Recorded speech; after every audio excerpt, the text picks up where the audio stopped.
Jake Claver has said for XRP to reach $5,000 or $10,000, the derivatives market would need to be on the XRP ledger, and XRP would need to be used. So let's check in to see where we are at with the technology, with regulation, with everything around derivatives happening on the XRP ledger. It's gonna be a complete update video for you guys. Let's jump in. We gotta, of course, set the mood and the tone of the video. Here's Jake talking about derivatives and XRP's price. So let me get to the derivatives, because that's where the things get juicy, okay? And I think this is Ripple's ultimate goal for what they're building. They have a product called Codius that's been in beta for a long time, but it's a smart contract derivatives platform. It's all of these structured derivatives products. Right now, you can't even quantify derivatives. People don't even know their risk. That's why Lehman and all those people failed in 2008, is they had all these, mortgage-backed securities that they had packaged up and sold and taken leverage on and done a bunch of stuff with, which is gambling, but they do it because they make a bunch of money. They can't even quantify their risk. And nobody can tell you how much the derivatives market's worth. It's somewhere between 400 trillion and like $4 quadrillion. And if you had an accounting mechanism that could be used to identify all the risk across that and issue all these derivatives, because they're complex, you need some smart contracts that are really complex to be able to do this. And that was on the XRPL, and XRP settles those. Now we're talking like $10,000 to $50,000 in XRP. And that's, I think, 10 to 50,000. All right. And so let's better understand derivatives, the XRP ledger, how it fits in. Let's get into it. Crypto derivatives, price action, KYC, AML, CFT, and security crypto derivatives, price action, platform providers, OMS, PMS, and then why an XRP ETF is important for price action. The price of an asset is set in the derivatives market. So this is where we are hoping XRP we wake up one day and we're all doing a very weird freak dance where our significant other is like, oh my God, what happened? Are you having a stroke? And you're like, we are rich, right? That is kind of what I'm going to be doing. Do you have something planned for that day? Maybe we should start thinking about it. I know this clip is sped up. If I slow it down, it sounds terrible. So just bear with me, okay? As I explained to your audience today, I see crypto as much more than just a new asset class, but really a new architecture of finance, a new way of establishing who owns what and who's transferring what to whom, using the internet as the basis for establishment of that value, as opposed to the individual balance sheets of proprietary institutions. It's a new architecture, a new protocol for establishing value. In any commodity market, the price of the underlying commodity is actually not set in the physical or the spot market. The price is set in the derivative markets. Mature derivative markets are essential for price discovery because it's the one place that all the buyers and sellers can come together to agree on price. That's why the price of gold is not set in a jewelry shop. It's set in the derivatives market. The price of wheat is not set at a grain elevator. It's set in the derivative markets. The price of oil is not set at the gas pump. It's set in the derivative markets. So establishing well-functioning, healthy derivatives for crypto will provide a solid basis for price discovery and price setting for crypto. All right. Now, how can spot ETFs help with the derivatives market? Spot XRP ETFs are expected to significantly impact the derivatives market by improving liquidity, enhancing price discovery, and creating new opportunities for institutional and retail participation in both the spot and the derivatives market. The release of spot XRP ETF products is likely to accelerate the sophistication in global XRP derivatives trading, including futures and options, for several key reasons. All right. And so how spot XRP ETFs affect the derivatives market? Spot XRP ETFs provide regulated, transparent access to the underlying asset, attracting institutional capital and enabling larger trading volumes on both spot and derivatives venues. Their introduction typically increases market liquidity, which narrows bid-ask spreads and reduces volatility in both spot and derivatives trading. ETF-driven inflows create a scalable, liquid spot leg for basis trading, an arbitrage strategy that relies on the relationship between spot and futures prices. This was seen with Bitcoin's strong spot ETF flows fueled new arbitrage opportunities in the futures markets, boosting derivatives activity and efficiency. Improved price discovery for larger spot volumes reduces manipulation and supports robust derivatives pricing on the Chicago Mercantile Exchange, also known as the CME, and crypto native exchanges. And we saw XRP, one of the best performing assets in the CME, growing to 1 billion in overall contracts, one of the quickest ever in crypto history.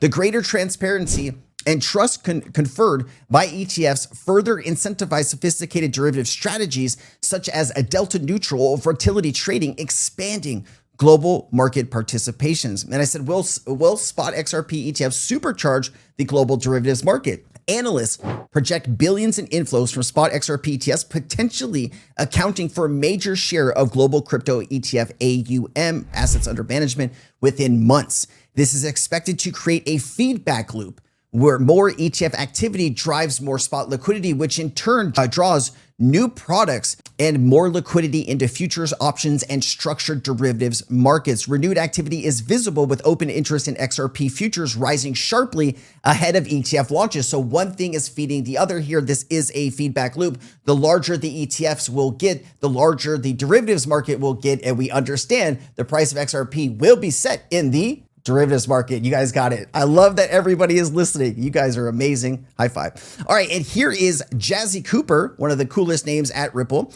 It says tap into advanced derivatives on the XRPL EVM sidechain. We know that the XRP ledger just launched the EVM sidechain earlier this year, and we've seen a flurry of development happening. And this is one of the things that we needed in order to have a robust derivatives market. I will let Jazzy Cooper break it down. Trading and value transfer is definitely a sweet spot there. But when it comes to more complex operations or highly specific, financial protocols, that's not the sweet spot. And the XRP Ledger community doesn't necessarily want it to be. So that's where we can really lean on our Axelar partnership, use general message passing, and actually allow applications to develop their tokenization engine on XRPL mainnet, their trading engine on XRPL mainnet, and then tap into advanced derivatives and other capabilities on the EVM sidechain. And those users never actually have to move their wallet or interact with the sidechain itself. So it's a very seamless experience, really allows for the best of both worlds and is made possible by Axelar. And remember, this is how the XRP ledger is connected to 55 different blockchains. And I imagine that is going to only grow over time. And of course, Ripple partner ISDA derivatives are fertile territory for the application of smart contracts and DLT. Derivatives plus Ripple equals quadrillions to the XRP ledger. And so kind of just the highlighted portion here is what I just read to you. Derivatives are fertile territory for this application of smart contracts and distributed ledger technology because their main payments and deliveries are heavily dependent on conditional logic. And so this is kind of showing how all of this would work. Let's go to the other slide here. And of course, this is kind of the entire legal relationship, single agreement, ISDA master agreement as modified to the schedule, transition confirmed, ISDA definitions, and then DLT platform terms and rulebook, oracles, nodes, and the participants. So just kind of what the technology stack looks like. And of course, Ripple did join the ISDA, but remember, there are a lot of the blockchains that have done this. Hedera is part of this, and I think several others. So just keep that in mind. Also, something interesting here, XRP-DR's deposit receipts and RDC's latest expansion to provide depository trust and clearing corporation, the DTCC, eligible securities that offer ownership of digital and alternative assets. RPC's leadership team brings extensive experience in depository receipts and institutional market structure, having spent decades working on issuers and investors to evolve deposit receipts-based financial products. Now you're like, Sensei, what the heck is that? XRP-DRs, also known as depository receipts, represent RDC's receipts depository corporation's latest financial product designed to bridge digital assets with traditional securities infrastructure.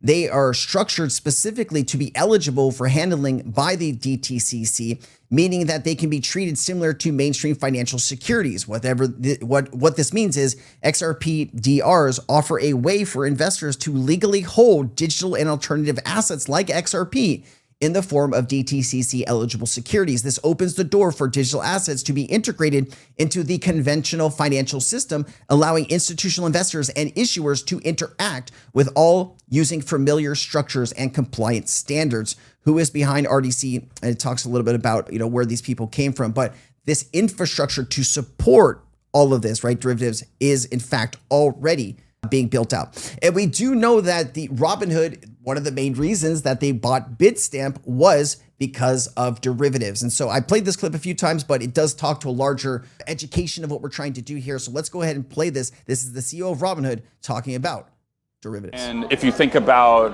a business or an institutional investor, they also want access to the things we offer. They want 24-hour access to the equity markets, they want industry-leading margin rates, a great customer experience. So over time, I do think you'll see us branching more out into serving other types of customers, not just retail, but also businesses and institutions. There you go. And to that end, we announced an acquisition of Bitstamp, a global crypto exchange. One of the things that's very attractive about that business is that it's not just international, but also institutional. It gets us access to an entirely new customer base that we're not directly serving today. I think we can do more and more of that over the next 10 years. We are launching our own derivatives exchange in the next few months. There you so go. That's something we are most excited about and really hope to cooperate closely with Ripple there as well. In final stage of integration of really some top 30 commercial banks globally on Bitstamp as a service. So these commercial banks will offer crypto through Bitstamp. So that's definitely something we XRP Ledger Social Club. I want an invite. Let's go. All right. And then I said, what needs to happen for the entire world, like the entire derivatives market to move on to blockchain? Because like, this is how my mind works, right? I'm like thinking, okay, all of this is being built out, but like what needs to happen around the world for this to like truly take shape? Because like, that's what I want to know at the end of the day, right? I'm sure you do too. So what needs to happen? Regulatory clarity and harmonization. I love that word. Global regulators must define standards for tokenized derivatives, ensure legal recognition of smart contracts, and reconcile differences between jurisdictions to avoid regulatory arbitrage. Legislation like the Clarity Act in the US and DLT sandboxes in the UK show incremental progress, but more unified enforceable standards are necessary. Interoperable infrastructure, mass adoption requires scalable, secure, and interoperable blockchain protocols that can handle the volume and the complexity of global derivatives trading, clearing, and collateral management and settlement. Smart contracts and on-chain collateral solutions must be robust and integrate with traditional market infrastructure. It talks about institutional participation. The largest banks, clearinghouses, and exchanges must not only support, but drive adoption, requiring major upgrades to risk management, operational, and compliance systems. Key components include robust KYC, identity on-chain, AML, and audited custody systems. Now, you look at these things, right? On-chain identity, KYC, AML, audited custody systems. What is all of this sounding like to you? Because it sounds like the XRP ledger and everything that Ripple does has this baked into it. The reason is because this is one of the things that Ripple is kind of after. And this is one of the things that they have been working towards. And I mean, if you look at any blockchain around the world right now, who has the most connections to regulators around the world? Who is being invited to the White House and to Downing Street and to meet with all of these leaders of different countries, right?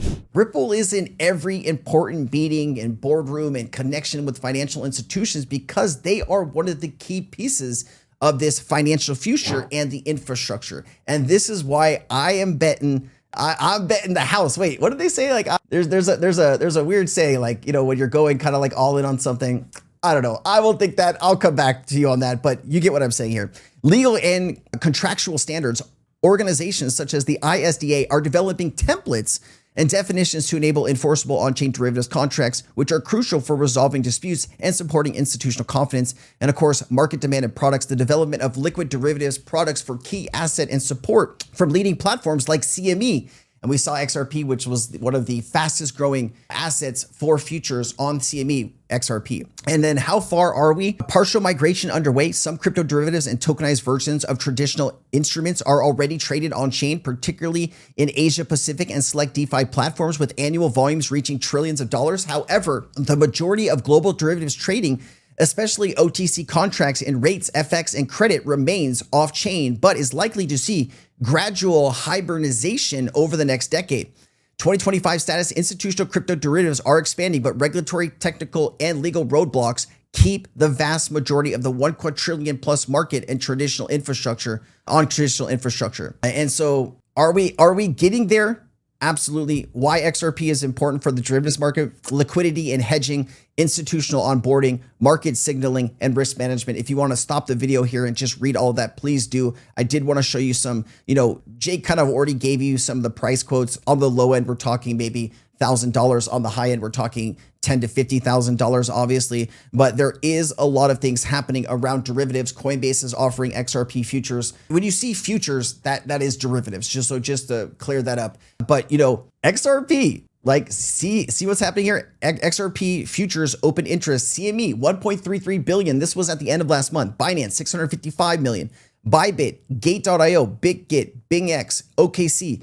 See these markets? Imagine where this is going to be. Like when I show you this chart in 12 months, maybe even 6 months from now, you think this is going to be bigger or smaller because we have this ETF demand now, right? The ETF should supercharge this since those things are connected in this like kind of feedback loop that we have. The bigger the ETF market will get, the bigger the futures market will get, and derivatives market will get, and of course, the bigger the price. All right, guys, I hope this was a good explanation. I hope you're learning. Thank you for being here. I just want to, wish you a fantastic week ahead. I'm Crypto Sensei. I will see you in the next one. Aloha.